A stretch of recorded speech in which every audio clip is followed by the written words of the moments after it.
Hello everyone, welcome to Yes Academy for CMA.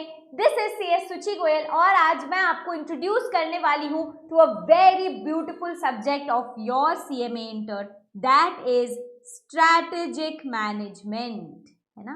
Strategic management आपके CMA inter का एक इतना खूबसूरत और प्यारा सब्जेक्ट है कि मैं आपको क्या बताऊं। एक बार आप पढ़ना शुरू करोगे ना, आपको रियलाइज होगा that this subject is really something that you would need at every step of your life.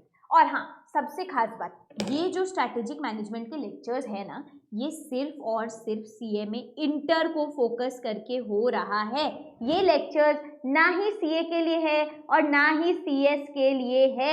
ऐसा नहीं है कि सीए वाला, सीए इंटर का वो स्ट्रैटेजिक मैनेजमेंट आपको चेप रहा है या सीएस का, ऐसा बिल्कुल भी नहीं है। आपको यकीन नहीं है तो आप जाके यस अकेडमी के चैनल्स चेक कर लो। We have 4 channels. We have Yes Academy for CS, Yes Academy for CA, Yes Academy for law and Yes Academy for CMA. तो ये सीएमए वाले चैनल पे आपको जो भी चीजें दिखने मिल रही है, ये सारी की सारी फोकस्ड है only on CMA. There is no khichdi being made कि आपको सीए का लेक्चर दे दिया सीएमए में, ऐसा कुछ भी नहीं होने वाला है। एक्सक्लूसिवली सिर्फ और सिर्फ आपके लिए ये लेक्चर्स हो रहे हैं, ठीक है ना। तो सबसे पहले तो इस बात पे निश्चिंत हो जाओ, कहीं पे भी अगर आपको कहीं और ऐसा मिला है या ऐसा कुछ भी है तो at least here eight yes academy आपके साथ ये नहीं होने वाला है, टेंशन मत लेना। Yes Academy for CMA is exclusively for CMA, no other stream की चीजें आपको यहाँ पे मिलने वाली है, ठीक है ना। चलो, अब इस चीज के साथ निश्चिंत होने के बाद मैं आपको सबसे पहले strategic management as a subject मैं आपको इंट्रोड्यूस करूं, उससे पहले मैं क्या चाहूंगी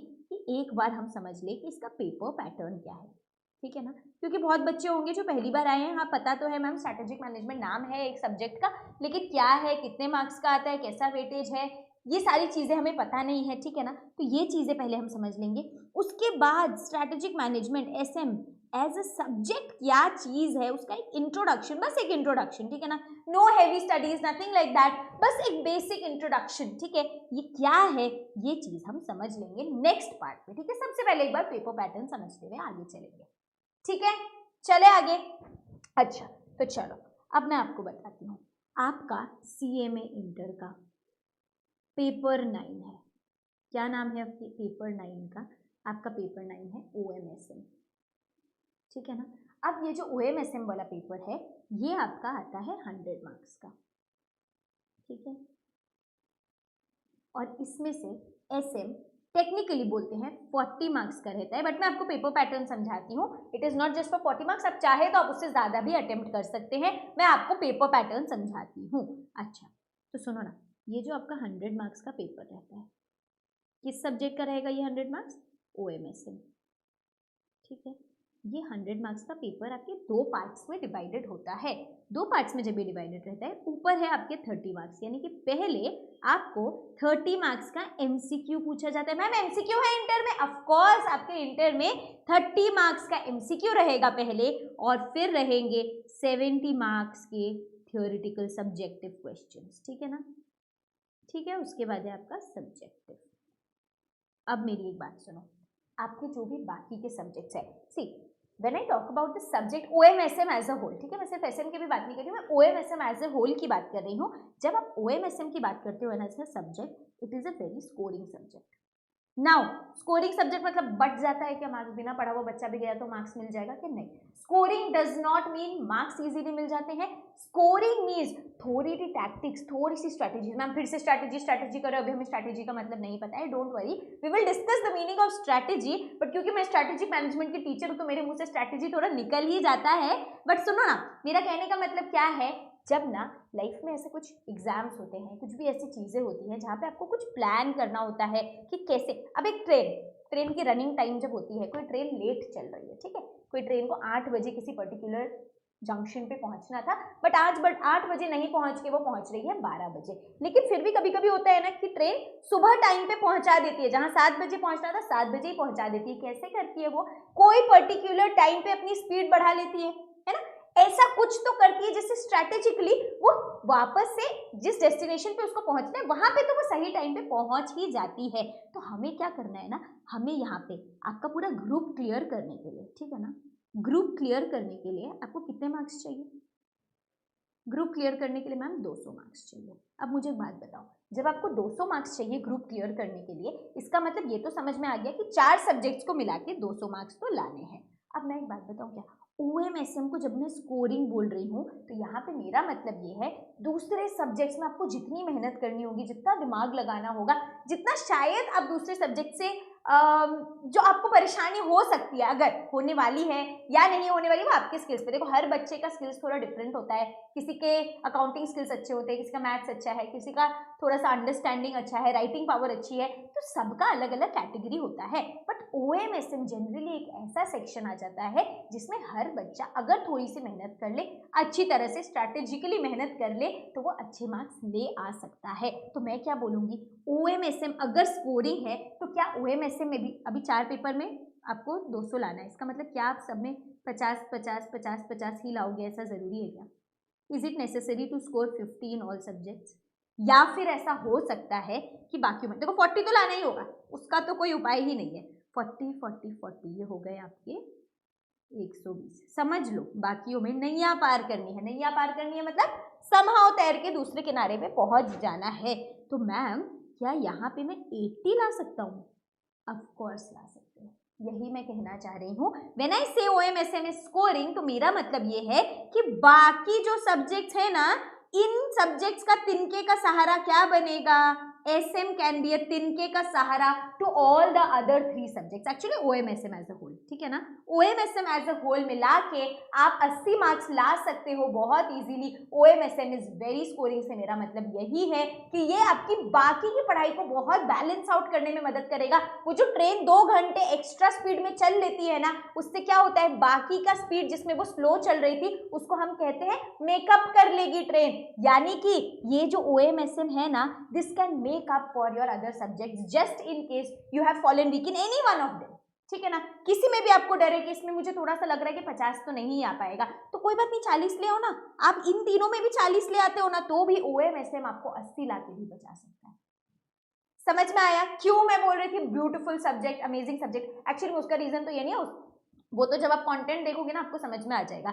बट फिलहाल मेरा कहना ये था कि अपने को पढ़ाई तो करनी है, चीजें समझनी भी है, काम भी करना है आगे जाके, ये सब लॉन्गर पिक्चर है। बट शॉर्ट पिक्चर क्या है? शॉर्ट पिक्चर है कि मैम ग्रुप क्लियर करना है ना। फिलहाल पढ़ाई करने के लिए हम बैठे, हाँ बड़ा आदमी बनना है, पैसे कमाने हैं, नाम कमाना है, सब कुछ करना है। बट फिलहाल पहली सीढ़ी क्या है मैम? पहली सीढ़ी तो यही है कि हम ग्रुप क्लियर कर ले, और ग्रुप क्लियर करने के लिए OMSM is a very very good opportunity, और उसको अपनी स्ट्रेंथ बना लो। मैं सही कह रही हूँ, अपना जिंदगी भर का स्वॉट एनालिसिस करके देख लो, आपको पता चल जाएगा। CA में स्वॉट एनालिसिस तो पता है ना, स्ट्रेंथ, वीकनेस, अपॉर्चुनिटी, थ्रेट, है ना। जब आप अपना एनालिसिस करते हो ना, कुछ चीजें आपकी भी स्ट्रेंथ होती है, आपकी वीकनेस होती है, उसमें भी अगर आप करके देख लोगे ना, OMSM will be an opportunity for most of you, and trust me, if you make it your strength then nobody can stop you from clearing the entire group, ठीक है ना। तो स्कोरिंग है, इसका मतलब ये नहीं है कि छोड़ देंगे, हल्के फल्के में कर लेंगे, पास तो हो ही जाएंगे। अरे इसमें सिर्फ पास थोड़ी होना है, इसमें तो अच्छे मार्क्स लाने, इसमें तो ग्रैंड मार्क्स लाने। Why? So that this subject can make up just in case you mess up with other subjects. Clear हो गई इतनी सी बातें? पेपर पैटर्न क्लियर हुआ क्या? अब मेरी एक बात सुनो, ये जो मैंने बताया था आपको, क्या बताया था मैंने आपको?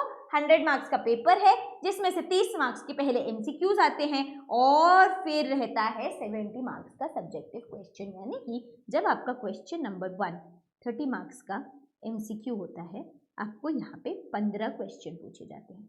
कितने? 15 क्वेश्चन। अब इस 15 क्वेश्चंस में मैम, अब इसमें भी तो OMSM दोनों है ना, ये 100 मार्क्स तो OMSM दोनों के है ना, तो ये जो 30 और 70 इसमें डिवाइडेड नहीं है कि ऊपर के 30 SM नीचे के 70 SM OM, ऐसा नहीं है। इसमें कैसा है, ये 30 मार्क्स में भी OMSM दोनों है, और ये 70 मार्क्स में भी OMSM दोनों है, ठीक है। तो सबसे पहले ये जो MCQs है ना, इसमें OM से अंदाजी 8 से 10 क्वेश्चन आते हैं, ठीक है, और SM से आते हैं 5 से 7 क्वेश्चन। इसका मतलब OM के 8 तो आते ही हैं, और SM के 7 आ सकते हैं, 5 आ सकते हैं। ऐसा डिसाइडेड फिगर नहीं है कि 10 OM के आएंगे, 5 SM के आएंगे, ऐसा कुछ भी नहीं है। बट टोटल 15 क्वेश्चन है, जिसमें जनरली 8 से 10 आपका OM रहता है, जो आपके पास्ट पेपर्स के एनालिसिस के हिसाब से, और 5 से 7 SM रहता है, ठीक है। नाउ क्वेश्चन नंबर 2 ऑनवर्ड्स कितने हो गए? 30 मार्क्स हो गए, बचे कितने? 70 मार्क्स। अब ये जो 70 मार्क्स रहते हैं, अब आपको 14 मार्क्स के 14 14 14 14 14 कितने हो गए? 5 क्वेश्चंस अटेम्प्ट करने होंगे, तब जाके ये 70 मार्क्स कंप्लीट होंगे। अब इन क्वेश्चंस में कैसा रहता है, इन क्वेश्चंस में जो question 6, question number 7 and question number 8 होता है, ये होते हैं एसएम के क्वेश्चंस, यानी कि 14, 14, 14, यहाँ पे जो 3 क्वेश्चन होते हैं ये आपके होते हैं एसएम के क्वेश्चंस, और ये 14, 14, 14 मिला के कितना हो गया? 52। देख लो यार, 14 + 14 कितना होता है? 28, 28 + 14 कितना होता है? 52, 52 होता है, 42 होता है, सॉरी 42, ये आपकी 42 होगा। और यहाँ के एक्चुअली यहाँ पे आपके 5 से 7 क्वेश्चंस आ जा रहे हैं ना, तो कितना 10 से 14 मार्क्स तो हो ही गए ना, 42 + 10 to 14 मार्क्स इधर एमसीक्यू वाले। तो टोटल में आपके 52 से 54 मार्क्स के क्वेश्चन रहते हैं इन योर ओएमएसएम का पूरा पेपर, जिसमें 50 to 54 मार्क्स रहता है एसएम का। तो आप चाहो तो आप ज्यादा एसएम के अटेम्प्ट कर लो, ऐसा कोई भी बाउंडेशन नहीं है कि आपको एसएम के तो 2 ही करने होंगे, ओएम के ज्यादा करने होंगे, ऐसा कुछ भी नहीं है, ठीक है ना। तो ये आपका पेपर पैटर्न रहेगा। क्वेश्चन नंबर 1 में आपको एमसीक्यूज रहेंगे, एसएम के 5 से 7 क्वेश्चन रहेंगे, यानी कि 10 से 14 मार्क्स रहेंगे, क्योंकि एक क्वेश्चन का मार्क्स है 2, ठीक है। तो यहाँ पे हो गया एसएम, यहाँ पे आया पहला एसएम, और फिर ये 3 क्वेश्चन रहेंगे एसएम के, ठीक है। चाहो तो तीनों एसएम के अटेम्प्ट कर लो, नहीं तो 2 कर लो। Now that strategy will come at the end, है ना, जब आप पर वर्ड लोगे, जब आप एनालिसिस करोगे, हाँ ओएम का मुझे इतना इतना करीब करीब आता है, एसएम का इतना आता है। हालांकि मेरा ये कहना है कि छोड़ना तो कुछ भी नहीं है, ठीक है ना, बट ठीक है, अभी तो हम बहुत ही ज्यादा स्टार्ट में, मुझे आपको सिर्फ एक ओवरव्यू देना था। ओवरव्यू के हिसाब से आई होप आपको पेपर पैटर्न और ये चीजें समझ में आ गई है। अगर आपको ये चीजें समझ में आ गई है, पेपर पैटर्न समझ में आ गया है एसएम का as a paper in your CMA inter, तो अब हम आगे बढ़ के एक बार देखेंगे कि ये स्ट्रैटेजी और स्ट्रैटेजिक मैनेजमेंट होता क्या है, ठीक है। आ जाए आगे।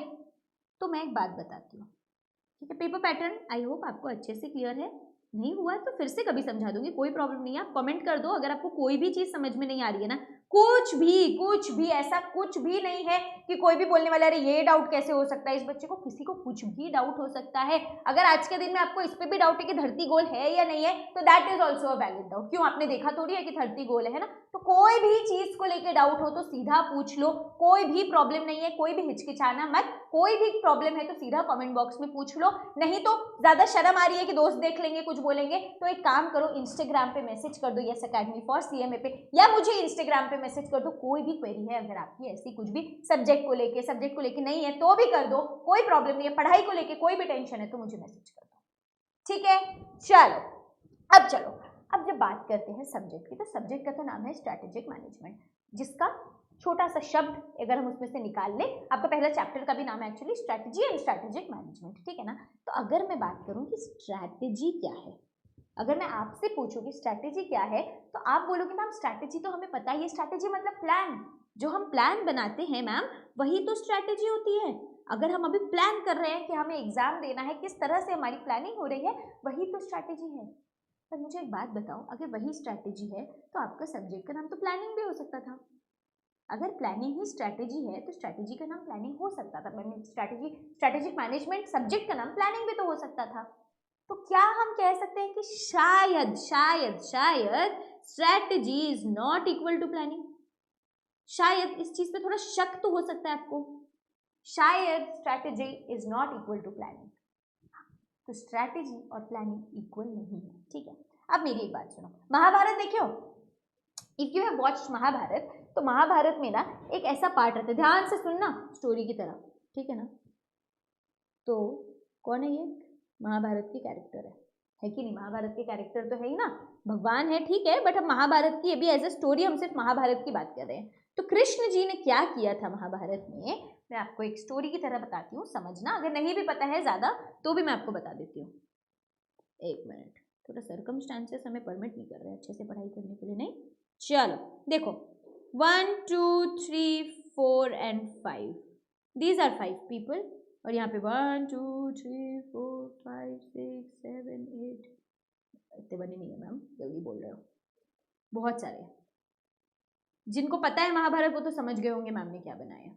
सुनो ना, यहाँ पे 5 लोग और यहाँ पे more than hundreds of people, यही था महाभारत का सीन, ठीक है ना। क्या था? यही महाभारत का सीन था, ठीक है। क्यों? यहाँ पे 5 पांडव है और यहाँ पे मोर देन 100 पीपल है, और भी है, ठीक है ना। मैं इतना बनाने में लेक्चर खत्म हो जाएगा, ठीक है ना। तो अब क्या हुआ यहाँ पे, जब ये लोग वर्सेस ये लोग है यहाँ पे, when the 5 Pandavas and are against the Kauravas. एक सेकेंड रुको यार, ठीक है ना। अब यहाँ पे क्या हुआ, जब आप कोई भी नॉर्मल फाइट सोच के देखोगे, आप देख रहे हो इधर 5 लोग, इधर इतने सारे लोग, तो मैम ऑब्वियसली जीत तो इनकी ही होनी है, क्योंकि लोग ज्यादा है, इधर लोग कम है। तो मुझे एक बात बताओ, फिर भी अगर आपको सारांश पता है, महाभारत का एंड पता है, तो आपको पता है एक्चुअली में जीते तो ये लोग। विनर कौन थे? 5 पांडवा विनर थे, है ना। कौरवास की जीत नहीं हुई थी, पांडवास की भी जीत हुई थी महाभारत में। इनके साथ कौन था? इनके साथ थे कृष्ण जी, ठीक है। कृष्ण जी ने हथियार नहीं उठाए थे महाभारत में, है ना।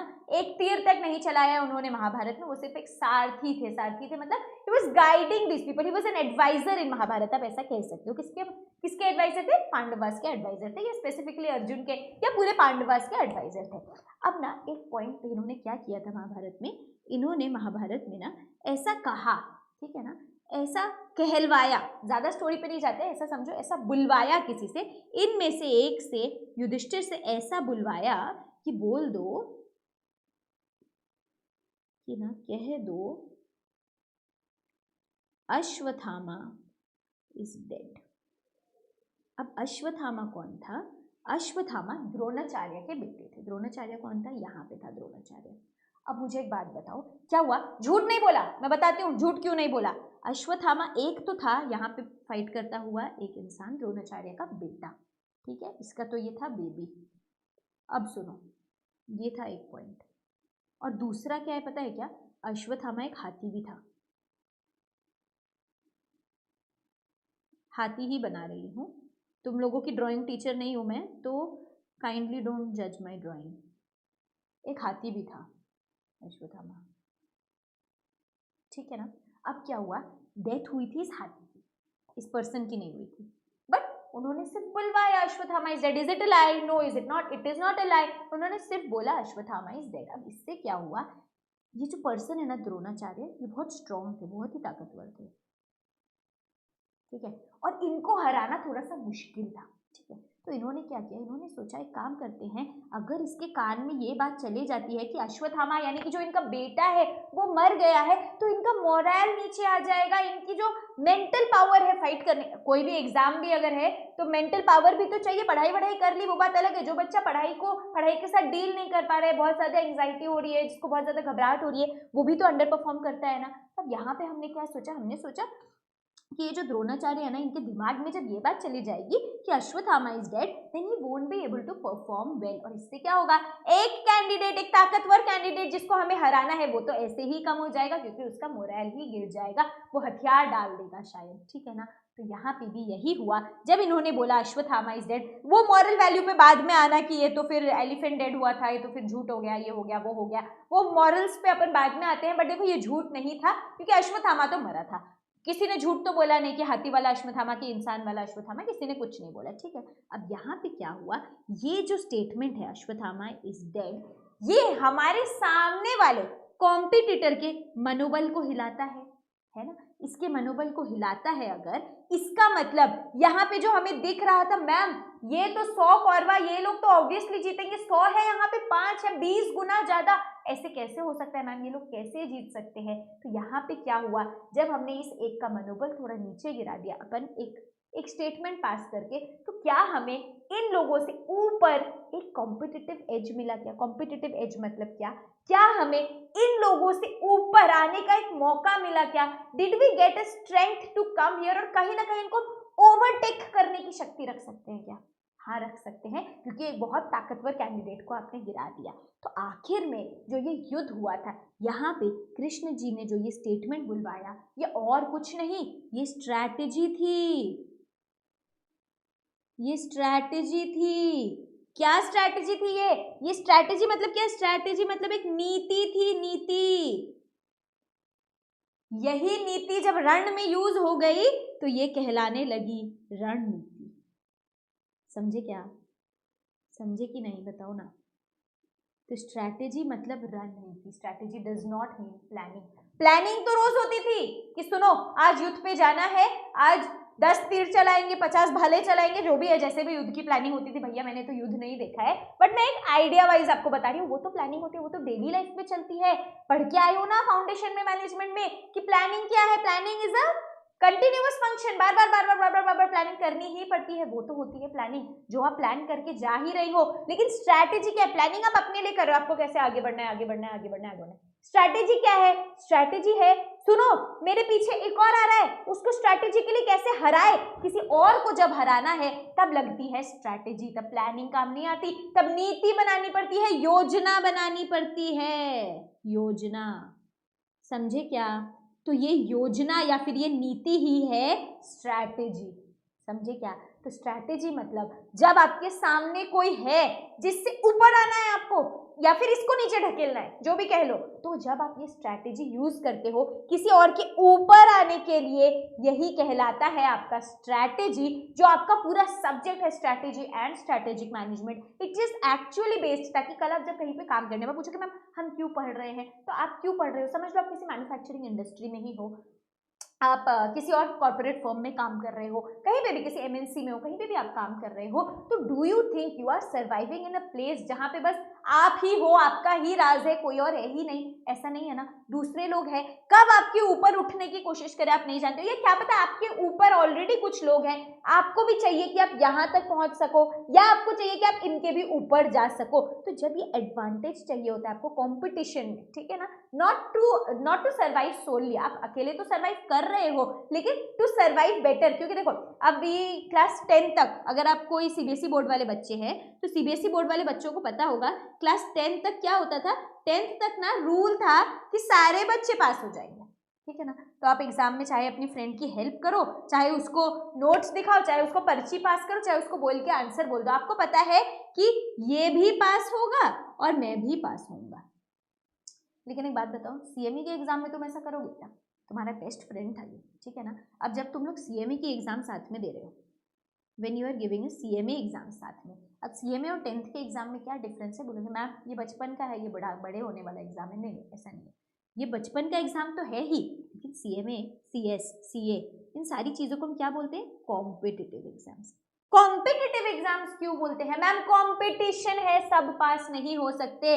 ये सीबीएसई वाला बोर्ड नहीं है कि ऑल पीपल विल पास, ऐसा नहीं होता था भैया। होता था, ऑल पीपल पास होते थे सीबीएसई में, मैंने देखा है। हाँ हो सकता है कुछ 2000 बच्चों में एक बच्चा फेल होता होगा, बट वो भी रूल हट गया था। जितना मुझे याद है जब मैं थी स्कूल में, ये रूल तो हट गया था, और मेरे ख्याल से तो अभी भी नहीं है ये रूल। अब थोड़ा बच्चों की मेंटल कैपेसिटी और ये सब देख के बोला गया कि नहीं फेल नहीं करना किसी भी बच्चे को, इनका मोरल थोड़ा डाउन हो जाता है, अभी इनको सबको पास कर दो, भले ये बाद में फेल हो, इनका मोरल तब देखा जाएगा, वो सब छोड़ो, बात की बात। अच्छा ये बताओ ना, ये एग्जाम में तो इसकी हेल्प कर देते थे आप, क्या सीएमए एग्जाम में सेम, ठीक है ना, ये जो संता और बंता थे, ये जो बेस्ट फ्रेंड्स थे कॉलेज में, एक दूसरे को नोट्स दिखा देते थे, क्या ये संता बंता सीएमए के एग्जाम में एक दूसरे को नोट्स दिखाएंगे? क्या नहीं दिखाएंगे? क्यों यार, क्यों नहीं दिखाएंगे? क्योंकि ये दोनों जानते हैं, ये संता और ये बंता, ये दोनों जानते हैं कि सुनो ना, सारे पास नहीं होते, एक पर्टिकुलर परसेंटेज होता है, सारे बच्चे तो पास नहीं होने वाले, कोई ना कोई तो फेल होगा। ऐसा ना हो कि मैं इसको नोट्स दिखा दूं और ऐसा हो जाए कि यही मेरे ऊपर एडवांटेज लेके ऊपर चले जाए, यही पास हो जाए और मैं फेल हो जाऊं, ये भी तो हो सकता है। तो यहाँ पे क्या हो रहा है? यहाँ पे लगेगी आपको नीति बनानी होगी कि नहीं बनानी होगी? बनानी होगी। क्यों? क्योंकि आपको इससे ऊपर रहना है, इससे नहीं, एक्चुअली आपको सारे बच्चों से ऊपर रहना होता है when you are preparing for competitive exams. It is not your class 10th board exams की, ठीक है ना, अपना भी भला, सबका भला, सब कुछ साथ में हो, ऐसा नहीं होता। Of course be helpful, help your friends. मैं ये नहीं बोल रही हूँ कि तुम यहाँ पे चाल रचो, योजना बनाओ, दूसरे को फेल करने की कोशिश करो, ये सब नहीं करना है आपको। बट आपको कैसे ऊपर बढ़ना है वो आपको स्ट्रैटेजिकली प्लान करना होगा, क्योंकि प्लान तो सब बना रहे हैं पास होने के लिए। आप ऐसा क्या अलग करोगे, आप ऐसा क्या डिफरेंट करोगे जिससे आप ये जो सामने वाले या आपके आसपास वाले जितने भी बच्चे हैं इनसे बेहतर परफॉर्म कर सको? समझ गए क्या? थोड़ा ही डिफरेंस होता है फेल होने वाले और पास होने वाले बच्चे में। पास होने वाले बच्चे ने कुछ तो ऐसा अनमोल अलग कुछ तो किया होता है। अब जो जितने सारे बच्चे हैं, आप सबसे बात करोगे ना, जब जितने भी बच्चे पास होते हैं ऐसे कॉम्पिटिटिव एग्जाम्स में, आप अगर 500 बच्चे से बात करोगे ना, 50 बच्चे आपको ऐसी अलग अलग स्ट्रैटेजी, अलग अलग नीति, अलग अलग योजना बता देंगे जिसको यूज करके पास होना पॉसिबल हो पाया है उनका एग्जाम में। है ना। कोई कुछ बोलेगा कि मैं 20 मिनट्स पढ़ाई करता था, फिर 5 मिनट ब्रेक लेता था, कोई आपको कोई और योजना बताएगा, कोई आपको बोलेगा पास्ट ईयर सॉल्व करता था। यानी कि हर इंसान का कुछ ना कुछ अलग अलग योजना होता है, ठीक है ना। जो वो लोग यूज करते हैं, क्यों यूज करते हैं, सिर्फ सर्वाइवल के लिए क्या? नहीं नहीं, सर्वाइवल के लिए तो प्लानिंग काफी है, किसी और से ऊपर उठने के लिए जो आपको यूज करना पड़ रहा है, इससे ऊपर आने के लिए, that is nothing but A strategy, जो आपको एक एडवांटेज या फिर एक कॉम्पिटिटिव एडवांटेज देता है with respect to one another person in the same field.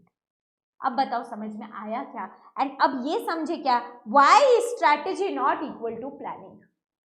बताओ, इज दिस क्लियर हियर? क्या ये चीज क्लियर है?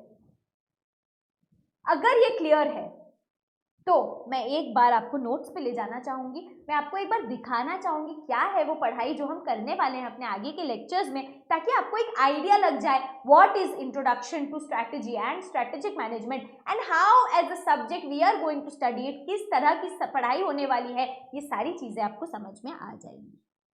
देखो यहाँ पे आ गए हैं हम अपने नोट्स पे, ठीक है ना। चैप्टर 8 है आपका। मैम 1 2 3 4 5 6 7, अरे ओएम है ना इससे पहले, तो 1 2 3 4 5 6 7 आपका ओएम है, और 8 से हम स्टार्ट करने वाले हैं with strategy and strategic management, ठीक है ना। अच्छा ये पढ़ो तो मैंने इधर क्या लिखा है। क्लास का स्मार्ट बच्चा जब पूरे साल नहीं पढ़ के भी लास्ट के 1-2 महीने में हाई वेटेज चैप्टर्स पढ़ के टॉप कर जाता है, वो उसकी स्ट्रैटेजी दूसरों से आगे बढ़ने की। समझ गए क्या? यानी कि कोई बच्चा जो पूरे साल तो पढ़ा नहीं है ना, अब क्या करता है, आप लास्ट में देखते हो साले बोलता तो था नहीं पढ़ता है, पढ़ता तो है लेकिन उस बच्चे ने पूरे साल नहीं पढ़ा, उसने 1-2 महीने पढ़ा, उसने क्या किया, हाई वेटेज वाली चीज जैसे ऐसे, है ना, बहुत ही अच्छे से पढ़ लिया, बहुत ही अच्छे से पढ़ लिया, इसमें 80 के ऊपर ले आया और बाकी में 40 लाके पास हो गया। तो यहाँ पे क्या हुआ है, इस बच्चे ने आपके ऊपर जो भले ही पूरे साल पढ़ रहा था, आपके ऊपर एक कॉम्पिटिटिव एडवांटेज ले लिया। कैसे? लास्ट के 1-2 महीने में ही पढ़ा, but he had focused on those parts जहां पे वो अच्छे से स्कोर कर सके, स्वॉट एनालिसिस कर लिया था उसने। समझ में आया क्या? ठीक है ना। तो ये जो डब्बे में मैं लिखती हूँ ना, it is actually an essence of the entire chapter, इससे आपको समझ में आ जाएगा कहीं ना कहीं पूरा चैप्टर क्या बोलने वाला है। अगर एक प्रैक्टिकल तरह से, सिंपल तरह से समझना होगा ना, तो बस ये डब्बा पढ़ लीजिए चैप्टर का, आपको समझ में आ जाएगा, ठीक है ना। अब देखो ना, अच्छा आपके जो इंस्टीट्यूट के नोट्स है, आपकी वो नोट्स थोड़े से, मतलब हो सकता है कि वो पढ़ के आपको थोड़ा नींद आने लग जाए, मतलब मुझे तो आ सकती है, आपका आप जानो, but what I have tried is I have tried to make my notes very interactive, जिसमें आप चीज़ों को ना अपने आप समझ के, देख के, अपने आप थोड़ा सा सेल्फ रीड भी करोगे ना, ऐसा लगेगा कि हाँ ठीक है यार, मतलब समझ में आ रही है, बोल्ड रखा है चीज़ों को, हाईलाइट किया चीज़ों को, डायग्राम्स डाला है, ये सब से क्या होगा, आपकी विजुअल मेमोरी में भी चीज़ें अच्छे से स्टोर होती जाएगी, ठीक है ना। अच्छा अब मेरी एक बात सुनो ना, अब हमने स्ट्रैटेजी तो देख लिया, अब मुझे एक बात बताओ, स्ट्रैटेजी का मीनिंग तो आपने समझ लिया, अब अगर हम बोले, एक मिनट रुको, थोड़ा सा चीज़ों को साइड करते हैं, हमें जगह नहीं मिल रही है, नहीं तो इसको साइड कर देते हैं, ये आपका पूरा पेपर पैटर्न मैंने साइड कर दिया है, ठीक है ना। अब हम एक बार आगे की चीज़ें देखते हैं।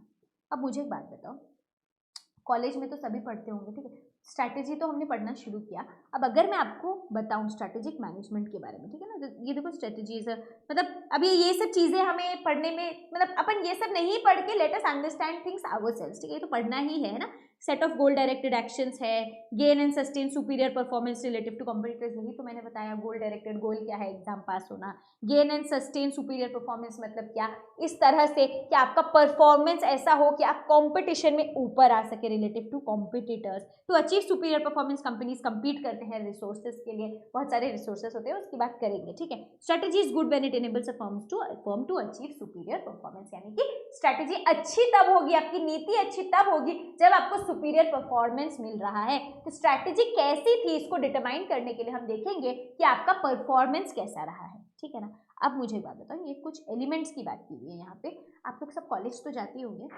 कॉलेजेस के बाहर कैसे आपने देखा होगा, टपरी होती होगी बहुत सारी, टपरी मतलब शॉप्स है, 5-7 शॉप्स होती होंगी चाय वाले की, सब चाय बेचते हैं, क्या बेच रहे हैं, सब चाय बेच रहे हैं। अब मुझे एक बात बताओ ना, इन 5-7 स्टॉल्स में क्या सबकी चाय सेम टेस्ट की होती है और सबके बाहर इक्वल भीड़ लगी होती है, ऐसा होता है क्या?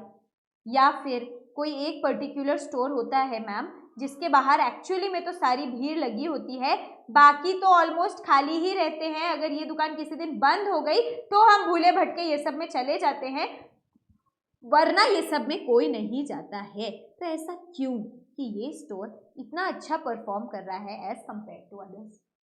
मैम कुछ तो भी अलग कर रहा है, ठीक है। अब मेरी बात सुनो, अब जब ये स्टोर वाला एनालिसिस करने की कोशिश करता है, एनालिसिस करना मतलब क्या, एक डायग्नोसिस करना। डायग्नोसिस क्या होता है, अपन किसी डायग्नोसिस सेंटर में जाते हैं दिखवाने के लिए कि हमारी बॉडी में क्या गलत है। कोई भी जहाँ पे भी आप ब्लड टेस्ट देते हो ना उसको डायग्नोस्टिक्स बोलते हैं। तो जहाँ पे आप जाते हो वहाँ पे क्या होता है, डायग्नोसिस। डायग्नोसिस मतलब चेकअप होता है कि गलत क्या है। तो ये क्या करेगा, ये सबसे पहले करेगा एक डायग्नोसिस। ये डायग्नोसिस करता है, और डायग्नोसिस करना मतलब फाइंड आउट करना कि सुनो ना, फाइंड आउट करता हूँ कॉलेज के बाहर अगर हमारा दुकान है तो मैं किस तरह से काम करूं कि मेरे पास ज्यादा भीड़ हो, मेरे ही पास सारे बच्चे आए, इन लोगों के पास नहीं जाए। क्या इसको इंडिया का बेस्ट चाय स्टॉल बनना नहीं बनना है, इसको सिर्फ इन 5-6 से आगे निकलना है यार, क्योंकि ये इसके सेक्टर वाले हैं।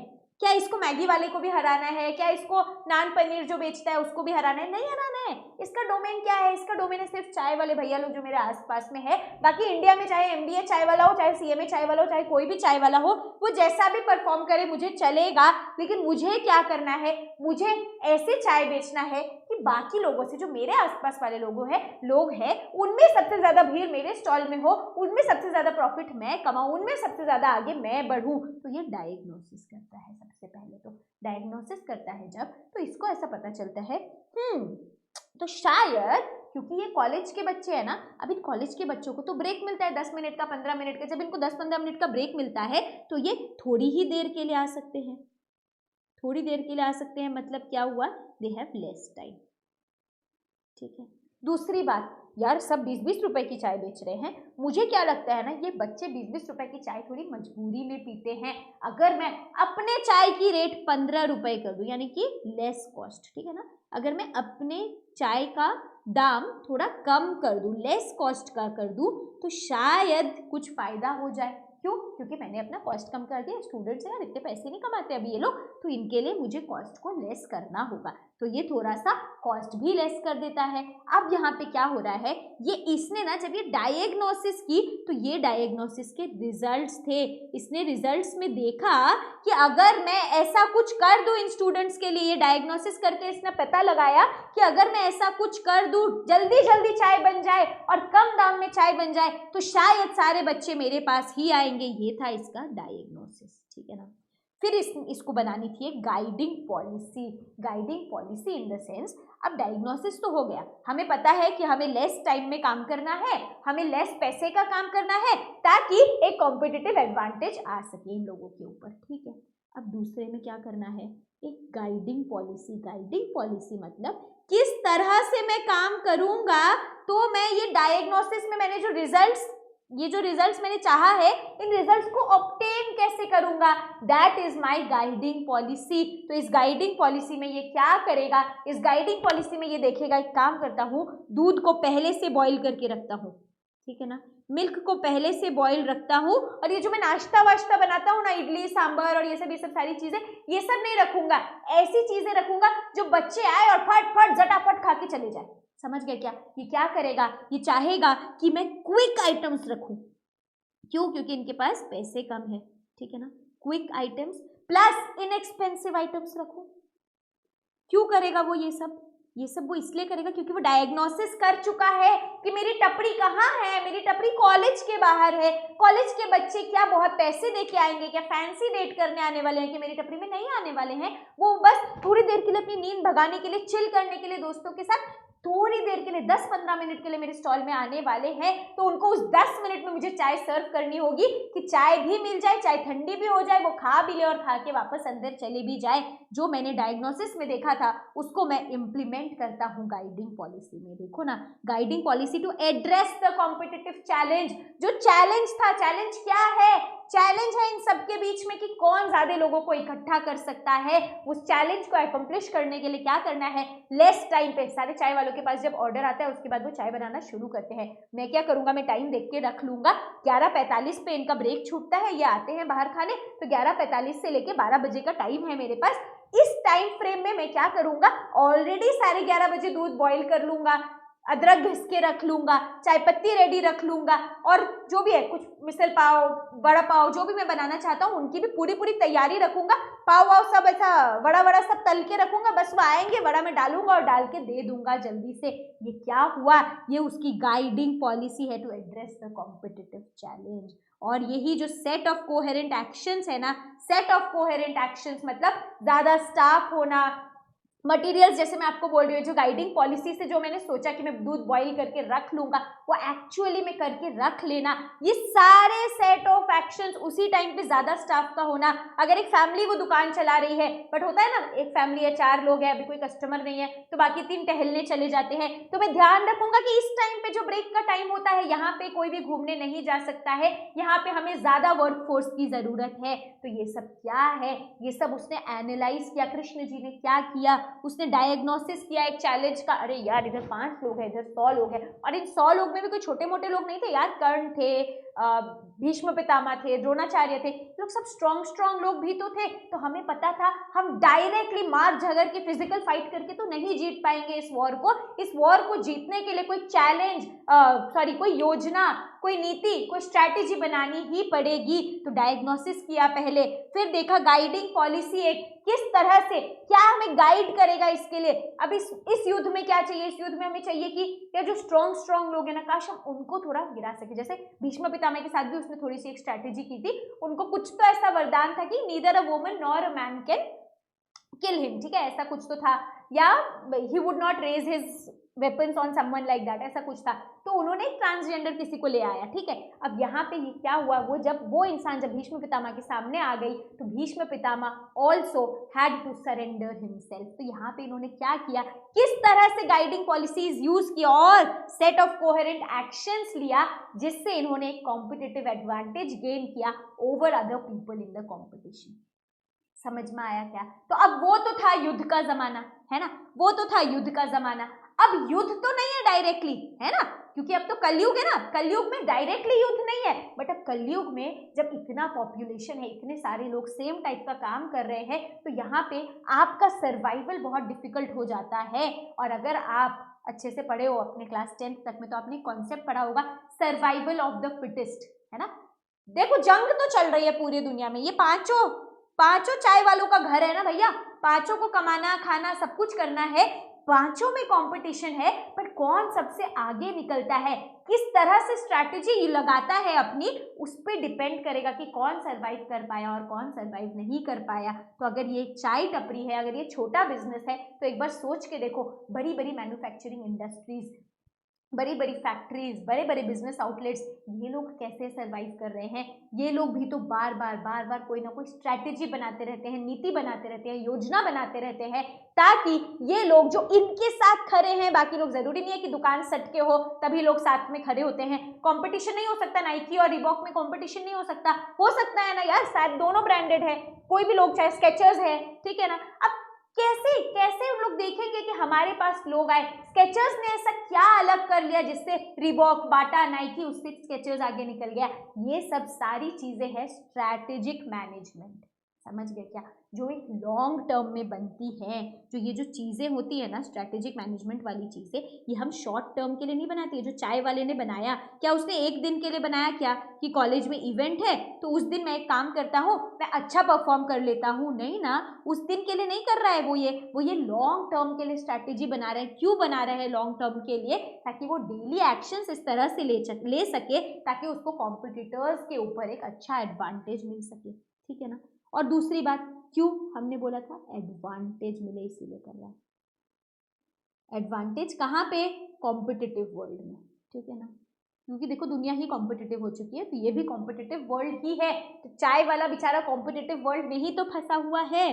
फिर उसके बाद ना हमें ये देखना होगा कि हमारी स्कोप ऑफ एक्टिविटी क्या है, काम क्या करना है, यानी कि क्या चाय वाले का कंपटीशन जूस वाले से है? नहीं है। जिसको जूस पीना होगा वो जूस ही पिएगा, चाहे आप कोई भी स्ट्रैटेजी लगा लो। तो मुझे ये देखना है ना, अगर जूस वाला फास्ट जूस बना रहा है तो मैं ऐसा नहीं जूस वाला तो 2 ही मिनट में ग्राइंडर में जूस बना दे रहे, काम करता हूं, अब से मैं भी ग्राइंडर में डाल के चाय बना लेता हूँ, मतलब जूसर में डाल के चाय बना लेती हूँ। नहीं बेटा, तुमको जूस वाले से कॉम्पीट करना ही नहीं है। तुम्हारी एक्टिविटी क्या है? तुम्हारी एक्टिविटी है चाय। तुम सिर्फ चाय पे फोकस करो, तुम्हारा स्कोप ऑफ एक्टिविटी है चाय।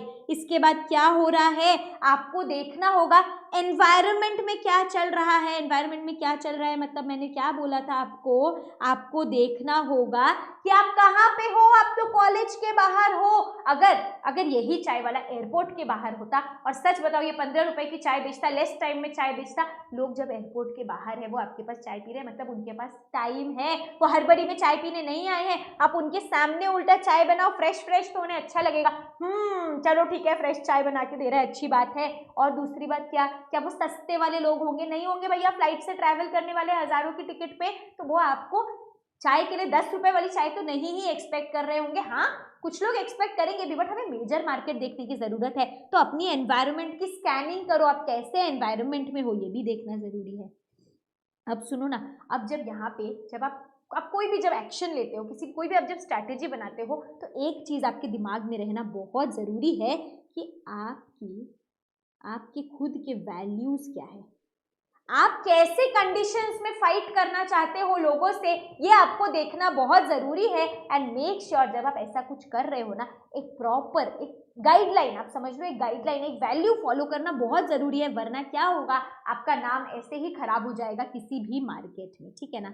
उसके बाद क्या है, मुझे एक बात बताओ, क्या आपकी स्ट्रैटेजी सिर्फ किसी लॉजिक पे बेस्ड हो सकती है कि हाँ ऐसे करके ये गिर रहा है, तो फिर मतलब जो भी है कि स्टूडेंट्स को जल्दी चाहिए तो मैं जल्दी दे दूंगा, ऐसा मैं कर लूंगा। क्या आपको इम्प्लीमेंटेशन चाहिए उस चीज़ों का? हाँ, आप सिर्फ सोच पे नहीं जी सकते हो, you will also have to implement things well, ठीक है ना।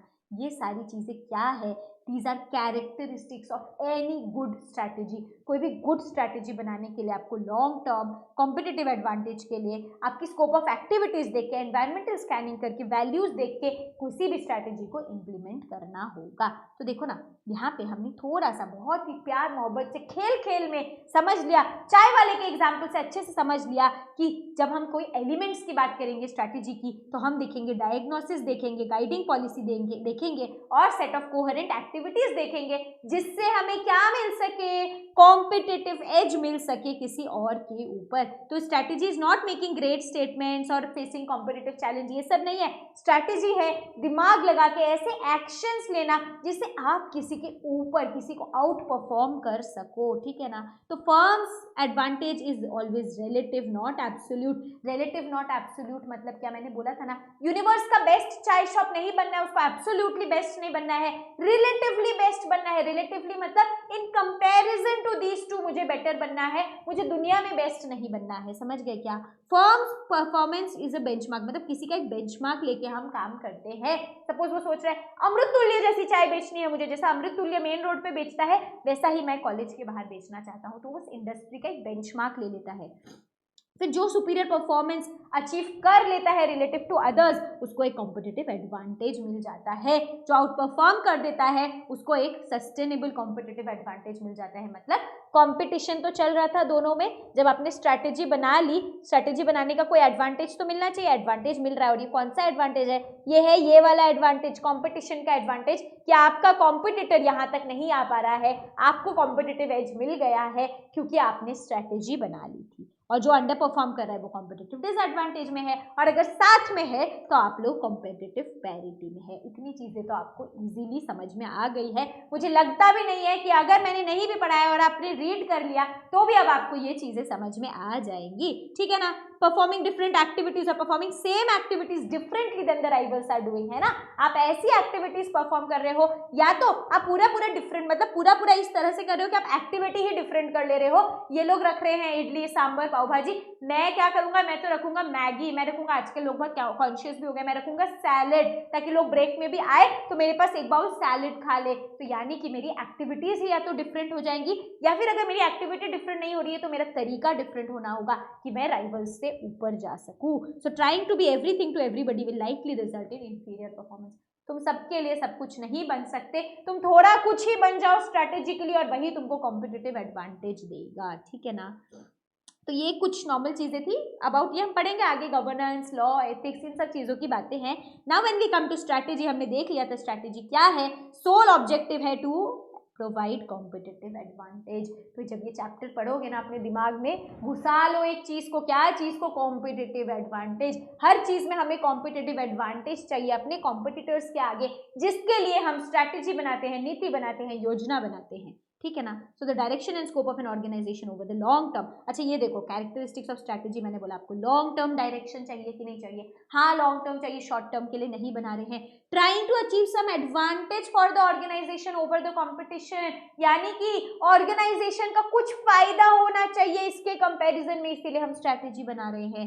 स्कोप ऑफ ऑर्गेनाइजेशन एक्टिविटीज को देखते हुए, अगर हमारे ऑर्गेनाइजेशन में ऐसी कोई भी एक्टिविटी है, जिसका कोई एक्टिविटी ऐसी है जिससे हमें लेना देना ही नहीं है, तो प्लीज उसको हटा दो। अपना स्कोप देखो, सिर्फ और सिर्फ मछली की आंख अर्जुन देखता है ना, सिर्फ अपना टारगेट देखो, अपनी स्कोप ऑफ एक्टिविटी देखो, दूसरे क्या कर रहे हैं उससे ध्यान मत लगाओ। चाय वाले को चाय वाले से ही मतलब होना चाहिए, जूस वाले से मतलब नहीं होना चाहिए। Matching the resources and activities. अच्छा मुझे एक बात बताओ, चाय वाले ने अगर अपने सारे रिसोर्सेस ही ये सारी चीजों में खो दिया, अपने सारे ही पैसे लगा दिए, सैलेड ले आता हूँ, ये ले आता हूँ, वो ले आता हूँ, इस तरह से अगर आप काम कर रहे हो कि आपने अपने रिसोर्सेज को पूरे खत्म ही कर दिए, तो आप वो भी नहीं कर सकते हो। रिसोर्सेज को इस तरह से मैच करो एक्टिविटीज के साथ, ताकि आप ऑपरेट कर पाओ उस एनवायरनमेंट में। Stretching an organisation resources and competencies to create new opportunities, यानी कि अपने रिसोर्सेज को इतना ही स्ट्रेच करो ताकि आपको न्यू अपॉर्चुनिटीज मिल सके। न्यू अपॉर्चुनिटीज मिल सके मतलब क्या हुआ, समझ लो आप कुछ भी ऐसा नया अगर ट्राई करना चाह रहे हो, जैसे कि अगर आपने सैलेड लाया तो इतना सा स्कोप रखो, स्ट्रेच करके इतना स्कोप रखो कि just in case it doesn't go well, just in case ऐसा कुछ होता है तो आप कॉम्पिटेंसी लेवल पे तो हो, रिसोर्सेज को पूरा खत्म कर दिया, एक्सप्लॉइट कर दिया। वॉर हो रहा है, अगर वॉर के टाइम पे अपनी स्ट्रेटेजीज ऐसे यूज की, मुझे पता है कि मैं 100 तीर में इन सबको खत्म कर सकता हूँ, लेकिन सपोज नहीं हुआ 100 तीर में खत्म, तो आप अपने रिसोर्सेज को उतना भी स्ट्रेच ना करो कि आप रिसोर्स वाइज हार जाओ। तो आपको कैसे कॉम्पिटिशन में उतरना है, कॉम्पिटिशन में उतरना है लेकिन रिसोर्सेज को भी इंटैक्ट रखना है, रिसोर्सेज खत्म ना हो जाए, इन चीज का ध्यान रखना है। May require major resource changes, इसका मतलब यही है, ठीक है ना। It is likely to affect operational decisions. हो सकता है जो आपके ऑपरेशनल डिसीजंस थे, पहला आपका ऑपरेशनल डिसीजन ये होगा कि मैं फ्रिज से दूध निकालता हूँ, उसी टाइम पे गर्म करता हूँ, उसी टाइम पे चाय बनाता हूँ, तो पहले हो सकता है मेरा ऑपरेशनल डिसीजन था कि मैं उसी वक्त चाय बना के दूंगा, बट मुझे पता है कि कोई प्रोसेस जिसमें दूध गर्म हो रहा है, हाँ मैं बच्चों को दिखाऊंगा मैं फ्रेश ही चाय बना रहा हूँ, क्यों, क्योंकि उनको दूध तो दिखेगा ना उबलता हुआ, उनके सामने डाल दो अदरक और चाय पत्ती, लेकिन दूध भी गर्म उनके सामने ही करना तो जरूरी नहीं है। अब फाइनली अगर उनको थोड़ा बहुत ट्रस्ट नहीं हुआ तो नहीं होगा, लेकिन आपके ऑपरेशंस में चेंजेस आए या नहीं आए स्ट्रैटेजी के कारण, वो भी आएंगे, ठीक है ना। एंड ये रहा एनवायरमेंटल फोर्सेस के साथ साथ वैल्यूज एंड एक्सपेक्टेशंस। आपकी क्या वैल्यूज है, आप क्या चाहते हो, आपकी एक्सपेक्टेशन क्या है एज एन ओनर, कि कितना ऊपर चले जाना है चाय बिजनेस में, ये सब को देखते हुए स्ट्रैटेजी बनेगी। देखो ना, वापस से खेल खेल में आपने कैरेक्टरिस्टिक्स ऑफ स्ट्रैटेजी भी अच्छे से समझ लिया है, ठीक है ना। तो this was something that I think has given you a clear idea on strategic management as a subject, क्या हो सकता है, कितना इंटरेस्टिंग हो सकता है और प्रैक्टिकली कैसे आपके काम पे आ सकता है। तो चार चैप्टर्स जो आप स्ट्रैटेजिक मैनेजमेंट में पढ़ने वाले हो, चारों ही बहुत बहुत बहुत इंटरेस्टिंग है एंड चारों ही आपको एक कॉम्पिटिटिव एज दे सकता है अगर आप बहुत अच्छी तरीके से पढ़ लेते हो। अभी फिलहाल के लिए शॉर्ट टर्म में तो सिर्फ एग्जाम के लिए, लेकिन हम स्ट्रैटेजी बनाते हैं लॉन्ग टर्म के लिए। तो अगर मैं आपको ये चीज पढ़ा रही हूँ तो लॉन्ग टर्म के लिए याद रखना, कहीं पे भी काम कर रहे हो ये आपके दिमाग में ऐसे घुस जाएगा ना, ये पूरा सब्जेक्ट आपके दिमाग में ऐसे उतर आएगा कि जब भी ऐसा कुछ भी हो, you have to gain a competitive advantage over someone in the industry where you are working, then trust me आप उसको बहुत ब्यूटीफुली कर पाओगे, क्योंकि हम सिर्फ थ्योरेटिकली चीजों को नहीं देख रहे हैं, हम प्रैक्टिकली एग्जाम्पल्स से चीजों को समझ रहे हैं और आगे भी कैसे केस स्टडीज के साथ साथ हम इन चीजों को समझने वाले हैं वो आप देख लोगे। आज के लेक्चर में भी आपने देख ही लिया है और आगे भी हम ऐसे ही पढ़ाई करने वाले हैं। तो स्ट्रैटेजिक मैनेजमेंट की टेंशन मत लेना, बस इतना याद रखना OM और OSM मेरे ऐसे सब्जेक्ट्स हैं जिसके कारण मैं बाकी सब्जेक्ट्स को तिनके का सहारा दे सकता हूँ। तो OMSM को मैं हल्के में नहीं लूंगा, मैं OMSM में बहुत अच्छे मार्क्स लाऊंगा, इतने अच्छे मार्क्स 80 मार्क्स लेके आ जाऊंगा कि बाकी में अगर मैं मियरली पास भी हो जाता हूँ तो मेरा काम चल जाएगा।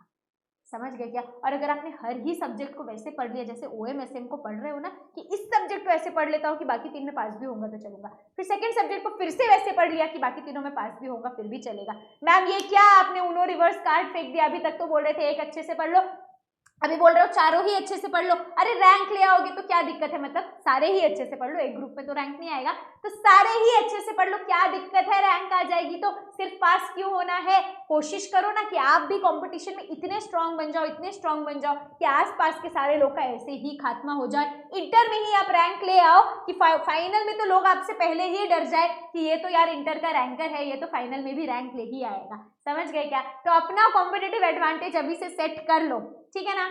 चलो, so this was everything from my and about, यही मेरे एंड से एक इंट्रोडक्शन था आपके लिए for strategy and strategic management. So with book without book जैसे भी, आई होप आपको सारी चीजें क्लियर हो गई है और I am very very excited to start this lecture with you guys. अगर आपको ऐसा कुछ भी डाउट्स रहते हैं, CMA से रिलेटेड कुछ पूछना है, सब्जेक्ट से रिलेटेड टू कुछ भी पूछना है, so you can reach out to us, आप यहाँ पे भी कमेंट कर सकते हो।